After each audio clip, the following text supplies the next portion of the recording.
Welcome to the American Med Spa Association podcast, Medical Spa Insider. This week, AmSpa founder Alex Thiersch is speaking with Dr. Jonathan Kaplan of DrWell by BuildMyHealth. Welcome, everybody. Alex Thiersch here for AmSpa and the Medical Spa Insider podcast. I think we got to come up with a new name for Medical Spa Insider. I'm just not super happy with that name. It's kind of generic. So we're going to work on that. Any suggestions are fine. Please email them to us. But today we are very, very happy and thrilled to have Dr. Jonathan Kaplan of DrWell by BuildMyHealth. And Dr. Kaplan is a board-certified plastic surgeon. You've been obviously in the industry for a long time. You've spoken at our events before. We were just talking about that. We're going to try to get you into MSS this year as well.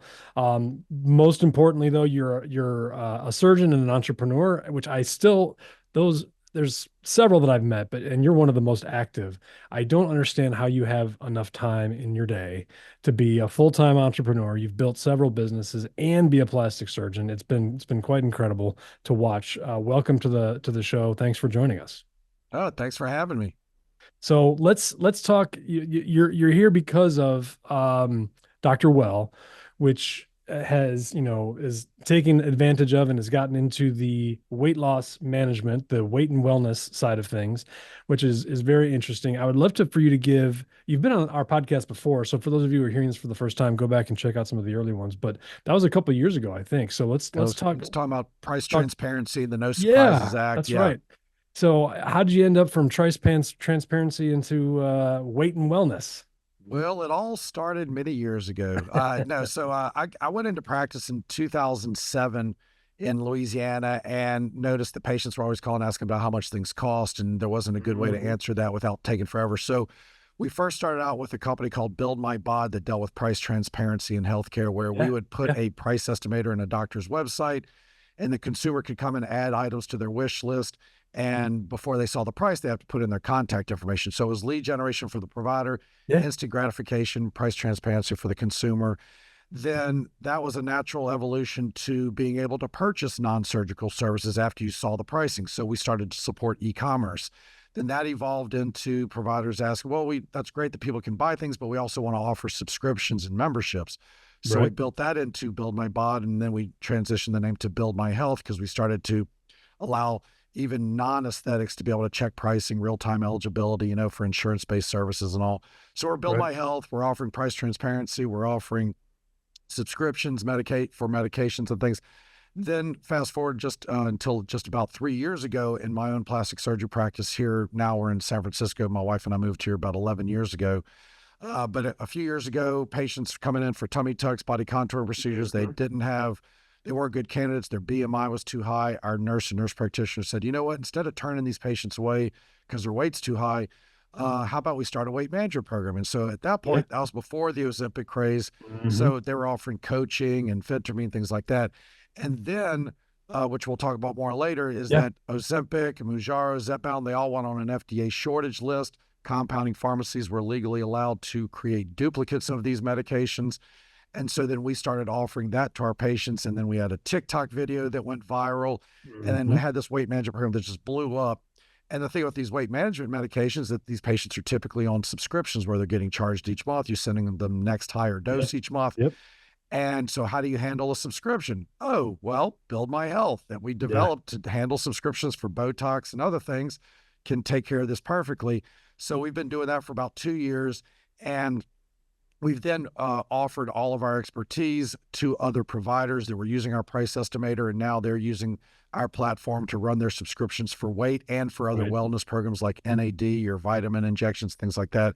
So we've expanded outside of weight management, but it's not just that the provider can use our platform to automate the charges each month.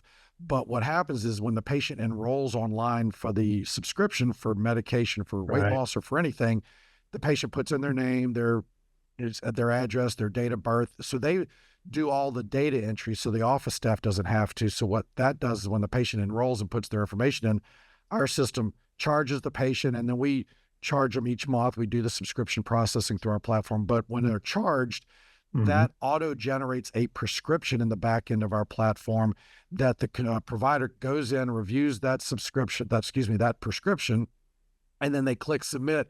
And then that is automatically routed to the compounding pharmacy in the country that has a license to send the patient the medication in that state or the clinic state.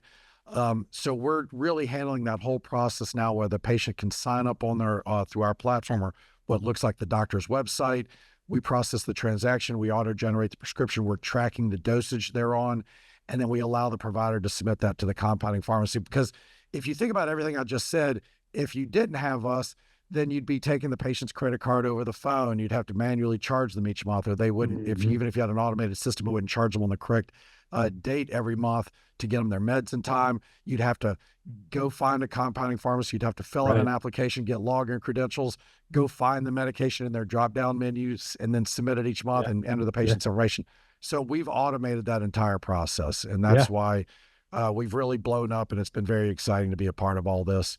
But I got to tell you, this last couple, this last year or 18 months with Ozempic and all that has got to have been a very, very crazy and exciting time, because all this stuff is happening and you're really well positioned to take advantage of it. And then what's that? I mean, talk about the last, couple of years and what the ride's been like, and what you've been doing to take advantage, how you've been building up even further to take advantage. And then I think we have to get into, what's going on with all these weight loss drugs, because it's become such an issue that it's kind of a hot button topic, but at the same time, it's strangely not sometimes. It's weird. I'm curious your thoughts on that too. Absolutely. So as far as this ride the last couple of years, it's been a lot of fun. We've expanded the company. We have we've got hired on a lot of people. We've got a chief nursing officer now that is helping each practice with managing the dosages or the medications, or getting making sure there's always an adult in the room, because the provider doesn't always have to be that involved. It really can be something the mid-level providers are doing. So our chief nursing officer is helping them to understand the medications. Again, not just GLP-1s, but also the NADs and the Somorolins and things like that, anything you get from a compounding pharmacy. We also have a chief product officer that has helped us with our rebrand from BuildMyHealth to DrWell by BuildMyHealth. We have a whole new look. It's very exciting to roll that out. It's all a very cohesive brand now. And then you go to the DrWell.com website, and the provider can sign up, or the consumer can find a provider across all 50 states. Yeah, I was there this morning, and that's where you list the providers that are part of your platform. Exactly right. So if a consumer is looking for somebody, these direct-to-consumer platforms like Hims or Ro, they don't even cover all 50 states. We do. And the thing that's a big difference between us, and I like to call ourselves a provider-to-consumer platform, PTC as opposed to DTC, the big difference is that the consumer, when they go to a direct-to-consumer platform like Ro, it's easy for them to sign up for the medication. And those are things we shouldn't just say, oh, they're contributing to the fragmentation of healthcare. We should recognize that they're making things easier for consumers to get access to a provider. The only problem is that after they get access to the medication, they don't have a relationship with the provider. They have a relationship with a website.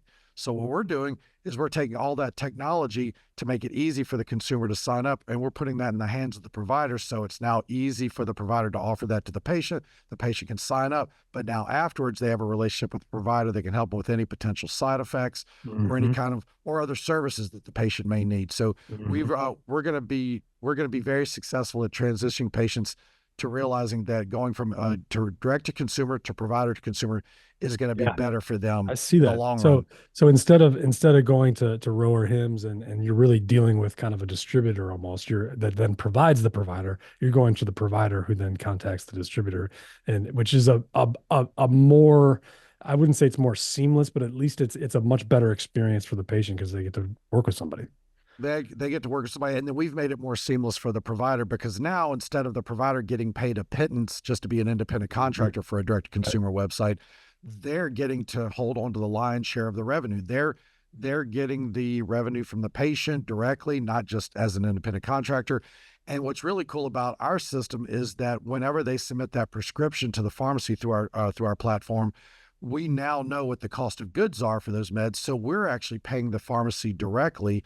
The net revenue is going to the provider for the services they've provided. So from a legal perspective, we've separated out the cost of goods and the revenue and the service they provided, so that nobody can accuse them of upcharging the cost of goods, which is illegal to upcharge the cost of the medication. So we're And so playing they're the not cost of doing goods. that literally. You're They paying don't them. even they don't even get a bill at the end of the month from a compounding Mm. pharmacy. We're paying the pharmacy, and because we're paying for all of our providers' cost of goods to the pharmacy, we're basically buying in bulk and providing, and we can return volume discounts to our providers.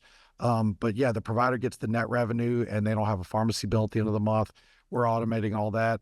And to make all of that work seamlessly and to route all these medications to the right pharmacy around the country takes a lot of coders. And we're up to 9 coders now, full-time coders, from No front-end kidding. developers, back-end developers, senior software engineers. It's just, and then like a QA person who's like looking at everybody's work to make sure we don't release any bugs. And Yeah. it's really nice because then we can alpha test any new features in my practice, and then we roll it out to a few more practices to beta test. And then Yep. by the time we roll out new features to everybody, they're really working great. We've And so addressed all the bugs. are you incorporating the telehealth side? Are you doing like the same thing that Hims and Row are doing, where you're doing telemedicine for the providers as well? Right. So we give them the opportunity to choose whether they want to do FaceTime or Zoom. We're not Gotcha. incorporating that because we realize that when we're looking into that, we realize that every provider had their own thing that they wanted to do. Yeah. But what we are building out is a messaging system that in a lot of states, actually most states, you can actually have the initial consultation as an asynchronous consultation, meaning that the patient fills out some information online and then the provider reviews it and then approves them without actually having to see them. I think it's about 34 states where you can have the initial consultation, and the rest of the states you can have follow-up visits asynchronously if you want. But we're building out a messaging system that's allowing providers and consumers to communicate. If like they're having like side effects or nausea, then the provider can get them some Zofran. But then through that same messaging system that we're actively building out, they'll be able to conduct asynchronous consultations in the appropriate states where that's allowed. So that is something that we're actually doing. So that's telehealth, but an asynchronous type of telehealth. Yeah. And if they want to do a virtual face-to-face visit, then they can choose whichever platform they're already using in their practice. That's fascinating. So it's been a lot of fun building all this out.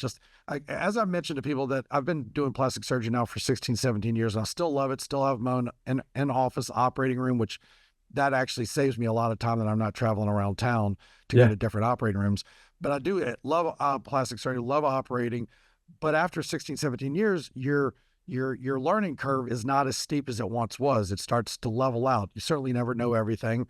But that's what's been so fun and exciting about this pharmaceutical space and building out this company, and the legal aspects, the political aspects, the socioeconomic aspects, that my learning curve is steep again, and it's so intellectually challenging and so much fun. It is. It's a I'm totally different world you're swimming in now. I mean, just the regulations with pharmacies, and you must have. I mean, there must be a process where you're going out and making these relationships with all the compounding pharmacies in all 50 states, which is no small task by itself. Right. So we've got a database of 5,200 pharmacies that we can work with. We don't have to work with all of them. You can usually work with a much smaller amount to cover all 50 states. And there's certain states that are tougher to have get a compounding pharmacy, but we still have a compounding pharmacy between all of them. They cover all 50 states. And we have an attorney who's a pharmacist and an attorney.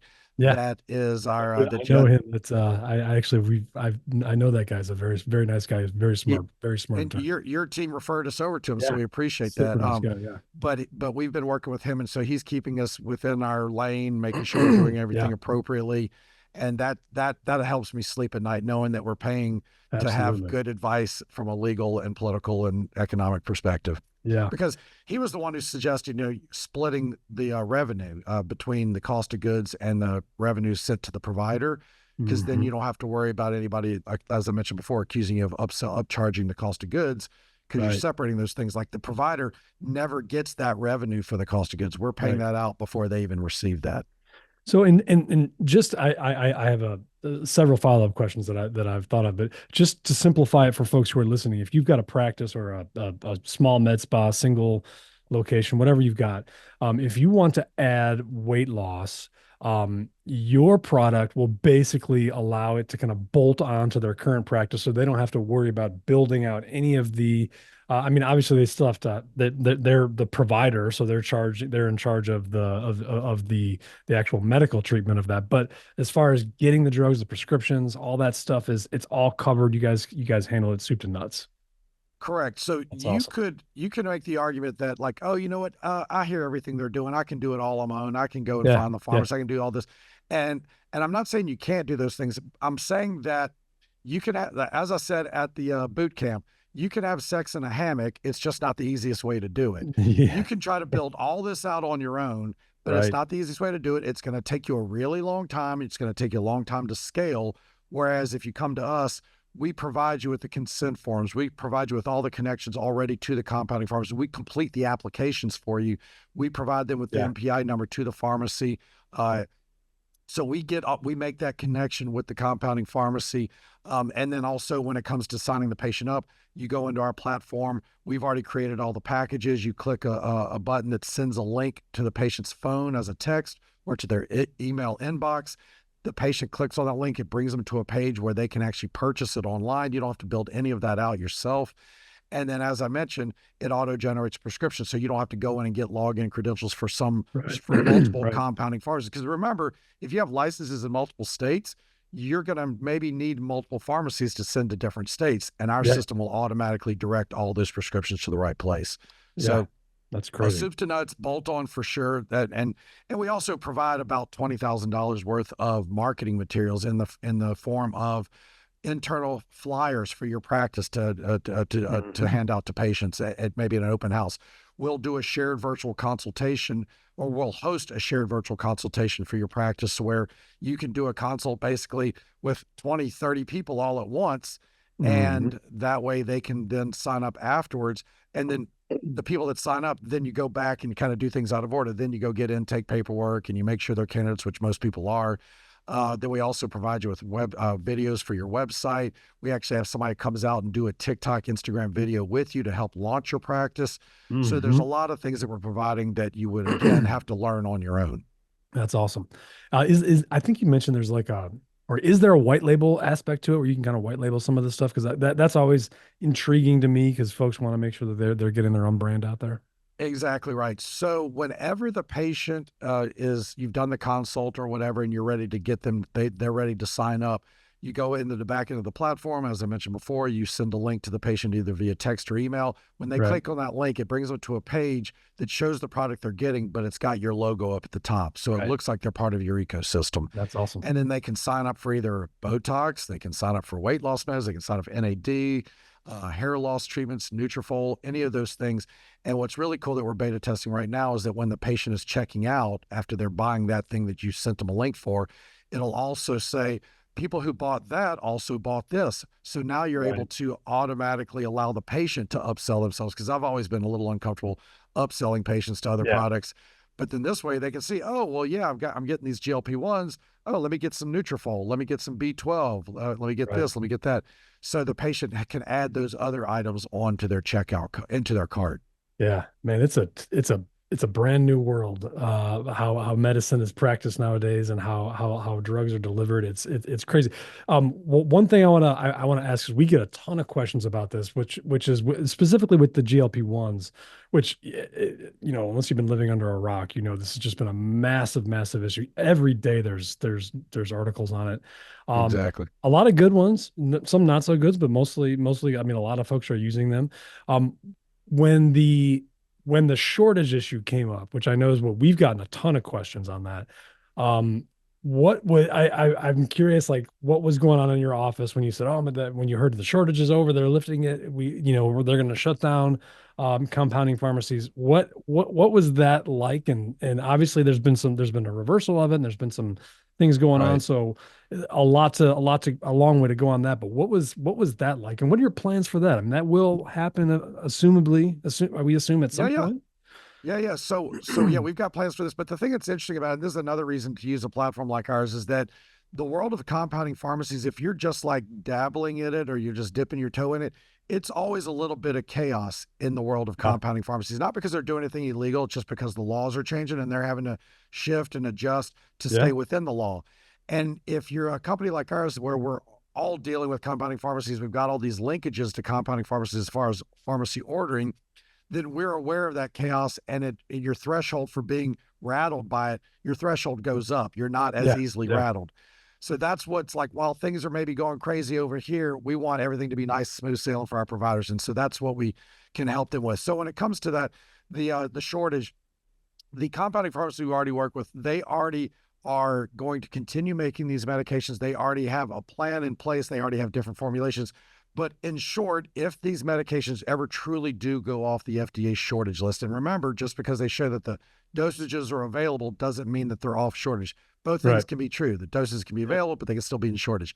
So if they ever truly go off shortage, then, actually, let me back up one other tidbit. Back in early October, when it looked like tirzepatide was taken off the shortage list, what we were able to do for all of our providers is we didn't skip a beat. We were able to reroute all of our orders from 503A to 503B pharmacies that we already had relationships with, because 503B pharmacies have a 60-day grace period to continue providing the medications if something goes off the shortage. So overnight, we're able to reroute everybody's orders. So nobody noticed any kind of an interruption. Yeah, it was huge. And we were able to do that for providers. And so really kind of like we were tested by fire, and we came through with flying colors.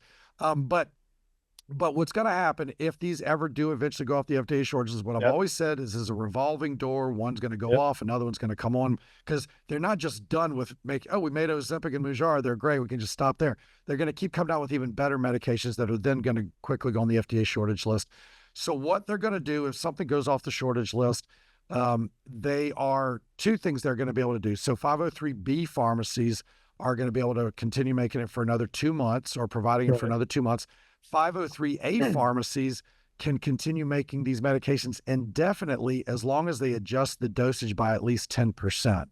The background to that is that when there's generic drug manufacturers out there, the FDA allows them to be within 10%, because there might not be exactly right. There might not be the weight of the name brand pill may not be exactly the same as the generic pill, but as long as it's within 10%, it's considered the same medication.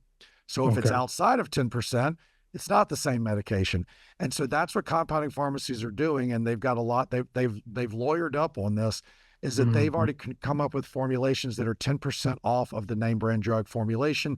The other thing is they're adding additives to it. And it may not just be one additive, because then you could argue, well, you could take the name brand, you could take this other additive as 2 separate shots. It's not the worst thing in the world, but they're probably going to add multiple additives to it to make it not something that's commercially available, and they'll continue making that. The other thing is that does shift a little bit of the responsibility onto the provider to say that, well, I'm getting this medication with this additive because that's not available in the name brand drug, but that this is why this patient needs this particular compounded med with the additive. Like, you have to have some clinical judgment of why you feel like they need the compounded version versus the name brand. And the one that I think that they really cannot argue with is semaglutide or tirzepatide mixed with glycine, for example. Glycine is thought to maintain lean body mass or maintain muscle mass specifically. So you can't really say that that's a bad thing, that you want to provide the patient with a medication that preserves muscle mass, because any type of weight loss, including these weight loss drugs, can lead to lean body mass loss. And even the name brand drug companies know that, because what they're all doing is, again, they're not saying that these medications lead to more lean body mass loss. That's all muscle, all weight loss can lead to muscle loss. But what the name brand drug companies are doing is they're adding in other medications like amylin and things like that to help preserve muscle mass. So even the name brand drug companies are trying to improve their drugs by adding amylin and other things to maintain lean body mass. So me getting it from a compounding pharmacy because it's got glycine to maintain lean body mass, then you can't say that that's an inappropriate clinical judgment on my part if Big Pharma is trying to do the same thing. They just haven't released those medications yet. So the providers in their clinical judgment can say, I think you need to get this drug, but you need to add this other drug, which alters it by the 10% and therefore allows the compounding pharmacy to make the drug and prescribe it without going through the pharmacy, the manufacturer. Well, it's two parts. It's that the compounding pharmacy is altering the formulation dosage by 10%, like changing the milligrams by 10%, but then in addition to that, adding additives. And then that makes it a commercially different drug that you cannot get. and you're using your clinical judgment saying that that's why I think they need this to help them maintain their muscle Yeah. mass. I gotta tell you, the lawyers working for pharma and for compounding pharmacies are going to make a shitload of money off of that, because that is, I can see there's going to be no end to the litigation with that. It's Correct. going to be just a crazy, crazy fight. It's, the other thing that I've heard, well, two other things. One is at one of our boot camps, there was some pushback because I think it's Eli Lilly is now offering from their website, right? I think it's Eli Lilly. And what's the impact of that? Because you can go direct to the pharma company, which I have my own thoughts about. That seems weird to me, but the fact that you can do that, does that have any impact on what you guys are doing, or what are your thoughts on that too? Because that's kind of an odd thing. Yeah, it certainly could, and I'll explain what you're referring to is that Eli Lilly, which this also may be a way around them getting around the pharmacy benefit managers. They're just going straight to the consumer to pay cash for it. But what they did is that they took their two lowest doses of 2.5 and 5 milligrams, and instead of being in an auto injector pen, it comes in a vial. And one benefit of that is the auto injector pens were hard to make. They couldn't source them fast enough, and so that was leading to a shortage. So putting in a vial certainly is easier. And that's actually one of the big benefits for the compounding pharmacists. They come in a vial, and so you can adjust the dosage if you need to. But the other thing is that what they did is that if you want to get that 2.5 or 5 milligram in the vial, you have to go straight to straight to the pharmacy website, and it has to be cash. You can't use insurance, and it has to be paid directly to them. And there's definitely some, I've read a lot of road bumps with patients trying to get access to that. They can't get anybody on the phone. It's very hard to do. But that is one of the things they're doing is that. So we still can make it much easier for the consumer to get access to this than what Eli Lilly can, even with those smaller vials. The other thing they did is they raised the prices on their higher doses. So they're getting the patients in with those vials on a lower price point, which is actually not as low of a price point as you'd expect. Like I think one of them is $3.99, the other one is $5.49. We can actually offer that for less than that already. But then once you get up to the higher dose, like 7.5, 10, 12.5, 15, their prices have actually gone up, and those are still in the auto injector pens. So on one hand, they made everybody look like they're being so magnanimous by lowering their rates on the lower prices, but it's kind of like a drug dealer, literally, where you give them a taste of the lower priced, lower dose, but then when they get to the higher dose, which eventually they probably will have to get to the higher dose, then it's actually more expensive. Yeah. So for me, there's a whole other can of worms. Just, why is a pharmacy company selling their drug on their website in the first place? To me, which just, I don't know, something seems strange about that. It's not, again, not say that it's illegal, they're doing anything wrong, because I know they're using providers and they're putting you in touch with providers, but it's, like going through a provider first seems to be the way to do it. It seems a little more copacetic, and I don't know. It's something about that strikes me as and they're claiming that their tasteful. Providers can choose to not recommend their Eli Sure Lilly they can. drug. Sure they can. Sure they can. I know that's their out. But I would say that maybe Congress is eventually going to get involved, but pharma's lobbying Congress a lot. So we'll see where that goes. I guess the other question that I've heard is with these GLP-1s, excuse me, is once they're back and able to be produced in mass production, does it allow for insurance to take over and start paying for it, so folks don't have to pay out of pocket? And I've always been skeptical. Well, there's differences, but is there any concern there that when that starts to happen, that patients are going to come and say, I want this under my insurance, I don't have to pay for it? How are you dealing with that? So in our practice, we are piloting a program that will roll out to our other DrWell providers eventually, but we do have a company that we're utilizing so that if patients are meeting the parameters of obesity, their BMI is greater than 27 with an obesity-related condition, and that they have private insurance, so not Medicare, not Kaiser, if they meet those parameters, then they can fill out a questionnaire on our website, and we submit it to insurance through this company, where we do a benefits analysis or assessment, and then we do a pre-authorization if necessary. We'll do that for free for the patient. It costs us a few dollars to do that. And if they get approved, then great. Most of the time they don't. If they get approved, we're still charging the patient $550 per month for our services, because we may need to do pre-authorizations repeatedly each month. but Right. also we're including coaching, we're including the treatment of most common side effects. So we're Mhm. providing other benefits. So that's why they're still paying us $550. And then if they get approved, then they go to the pharmacy to get their medication. But what they're finding, and this is why people talk about like 23% of insurance plans Mhm. cover these meds, and it's a little bit erroneous because your Mhm. insurance could cover you, but when you get to the pharmacy, they say, "Oh, you've got $1,000 copay." Well, Right. that's not really feeling like it's covering. So for patients who are utilizing us and we've gotten them insurance approval, and they go to the pharmacy to get it, and if it's if no out of pocket expense, then great, they're still paying us the $550 for our services. But if they do have this huge copay and they're not going to pay $1,000 for the name brand, then that $550 they paid us, they can just fall back and get the compounded version. So we're guaranteeing them access in our practice, either to get you the access to the name brand, and if you can't get access, then you can get the compounded version for the same price.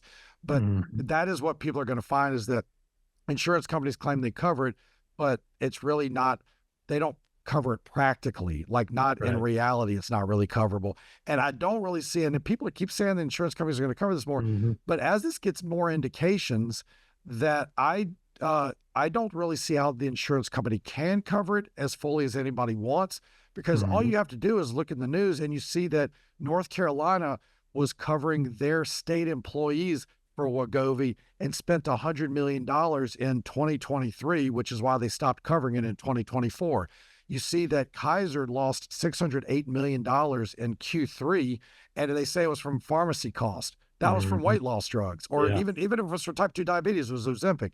And then I Yeah. saw that Blue Cross Blue Shield, Blue Cross Blue Shield, I think on the over on the East Coast, that they just released some huge numbers of losses due to covering Mhm. these weight loss meds. So I don't really see how the pharma, and I'm not losing sleep at night over the insurance Yeah. companies, but I don't know how they can cover it. I like Yeah. you can't Yeah.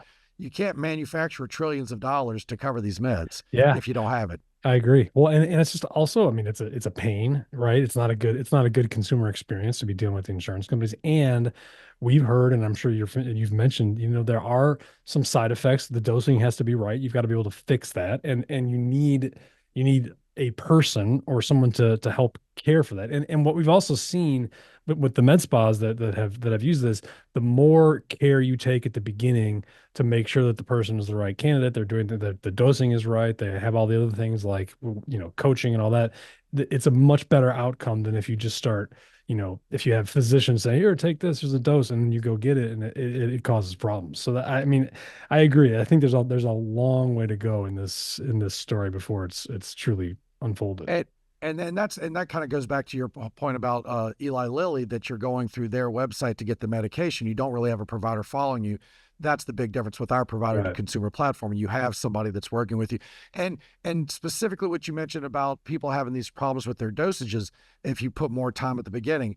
We've treated over 2,000 people in our practice, and knock on wood, nobody has gone to the ER because they took too much of the medication. We've educated them on this. We provided injection training. And those are the things you have to do. But it's like, you're a healthcare provider. That's what you're supposed to do. You're supposed to do the right thing. And so these medications, no matter what you read online about medullary thyroid cancer or pancreatitis, those things are not, or stomach paralysis is another big one. I'm not saying those things don't happen, but they're so extraordinarily rare that if I had patients coming in with pancreatitis left and right, I obviously would not be doing this still. We've had, knock on wood, nobody with pancreatitis. We had 2 patients go to urgent care with abdominal pain. We were worried about pancreatitis. They get there, we find out it was dehydration. And so that's a really big educational point that people don't Yep. appreciate. They think dehydration is, oh, I'm thirsty. No, dehydration can lead to the sickest you've ever felt. And Right. so, hydrating throughout the day, high protein diet, maintaining lean body mass, those are all things that a healthcare provider can be educating their patient on, and avoiding all of those side effects that you're hearing about on social media. The most common side effects are really nausea and constipation, let's be honest. And I can prescribe Zofran with the best of them. We can help patients Mhm. with their nausea, with their constipation. And the good news that on average, those side effects, those most common side effects like the GI ones, are on average are mild, treatable, and time limited. They Right. eventually do go away. So I'm curious what your opinion on is, like, where's all this going to go? I mean, is this a flash in the pan kind of thing? I think one thing you said that I think is very astute and appropriate to mention is that the the new drugs that they're coming out with and that they're researching, oral medications, don't have to do any injections. I think we're just scratching the surface of how this is going to look. Um, almost because of that, I don't see how they can take this away from compound pharmacy. There's too much demand unless Yeah. they reduce the demand, which is going to be next to impossible at this point because the genie's out of the bottle. But like this, what is this? What impact is this going to have? Because I feel like it's profound, not only because of the way it's helping people and changing their lives, but it's providing more fuel to telehealth. It's providing more fuel to these online pharmacies that are able to prescribe. It's creating kind of an industry, and I just feel like once Oh, this gets going, I don't know how you stop it. Yeah, I think there would be a revolution if you tried to stop it. I mean, like Yeah, look at what happened with tirzepatide. Everybody was up in arms over that, and the FDA reversed it and said, "All right, fine. yeah, It may still be off the shortage list, but they're not prosecuting anybody for it. They're allowing compounding pharmacies to continue making it." right. But so when it comes to demand, they're having trouble keeping up with demand right now, and we're only talking about the United States. We're not talking about China that they just rolled it out to, which has the most obese people in the world. They've released it to a couple countries in Europe, but this is not widespread all around the world yet. They have not met demand yet. And I've used this statistic before that if you look at the 42% of Americans that are considered obese, and now they're talking about 2/3 of Americans are considered overweight and obese. But if you Mhm. look at 42% of Americans technically considered obese by the CDC, that if you were just going to supply those 42% of Americans for enough medication for a year, that would Mhm. require 7.2 billion with a B, 7.2 billion injections a year. And I just don't really think they can keep up with that. And they are trying to build more manufacturing plants, but those take several years to come online. The FTC is actually getting in the way of one of them, Novo Nordisk buying Catalent to buy up all these existing manufacturing plants because they're making medications for Eli Lilly. There may be Right. some antitrust issues there. So there are a lot of roadblocks to them being able to make enough of it. Now, you talk about oral medications, that would really help address demand if you had an oral version of this rather than injection. The problem so far, and of course, everybody's going to keep developing things. What I say Yeah. now is not going to hold in 5 or 6 years, Yeah.